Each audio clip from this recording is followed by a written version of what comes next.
এবার এসআইআর এর খবরে আসি। এসআইআর এ আবারও হয়রানি, আবারও ভোগান্তির অভিযোগ। এটা খড়দার ছবি দেখুন। এখানে বহু মানুষকে ডাকা হয়েছে এবং কেউ অসুস্থ হয়ে পড়েছেন, কারো পা ভাঙা, কারো হাত ভাঙা, সেই সব নিয়ে এসেছেন। বৃদ্ধ, হাঁটতে পারছেন না, তাকে আসতে হয়েছে এই হিয়ারিংয়ে চরম হয়রানি। শুনানি কেন্দ্রে অসুস্থ একাধিক ভোটার। এটা বিলকান্দার ছবি। 350 ভোটারকে হিয়ারিংয়ে ডাক। কথা বলবো প্রতিনিধি সুবীরের সঙ্গে। সুবীর, এই চিত্র কেন? বিএলওরা কি বলছেন?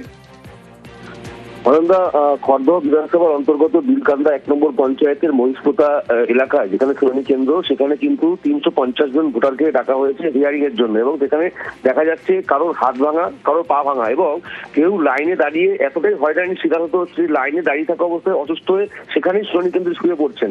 এবং এই নিয়ে যখন আমরা বিএলওর সঙ্গে কথা বলতে গিয়ে বিএলও পরিষ্কারভাবে আমাদের জানাচ্ছেন যার শরীর খারাপ তাদেরকে এসে জানাতে হবে। কিন্তু তারা বলছেন ভোটার যারা শরীর খারাপ তাকে এসে জানাতে হবে, সেটাই কিন্তু বিএলও যিনি রয়েছেন তিনি কিন্তু বলছেন। এবং এটাও বলছেন যে যারা ভোটার রয়েছেন তারা কিন্তু তাদেরকে জানাননি, কিন্তু ভোটাররা বলছেন যে তাদের অসুস্থতার কথা তাদের জানানো সত্ত্বেও তারা কিন্তু কোনো কোনো পদক্ষেপ নেন, তাদেরকে কিন্তু শুনানি কেন্দ্রে আসতে বলেছেন তারা, এমনটাই কিন্তু তারা জানাচ্ছেন। মুখ্য নির্বাচন আধিকারিক বা নির্বাচন কমিশন নিশ্চয়ই শুনলেন যে বিএলও বলছেন যারা অসুস্থ তাদেরকে এসে জানাতে হবে।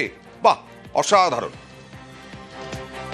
80 বছর 85 বছর বয়স্ক যারা, তারা আসতে পারে না, তাদের আমাদের গাড়ি করে নিয়ে এখানে হিয়ারিং করাতে হচ্ছে। বাড়িতে নোটিশটাই গেছে, বলছে বাড়িতে হিয়ারিং হবে না, সেন্টারে যেতে হবে। এটা হচ্ছে কি বিএলও বলছে, যে অসুবিধা সে তো জানাতে হবে। তারা অসুস্থ রয়েছে, হাঁটতে চলতে পারে না, 75 প্লাস তাদের বয়স। সেটা কে বলেছে দেখুন, আমি বলিনি, আমি সেরকম কথা বলিনি। কে অসুস্থ কে সুস্থ সে তো জানি না। কারো যদি অসুস্থ থাকে, হসপিটালে থাকে, তারটা চিন্তা করবে নিশ্চয়ই। নির্বাচন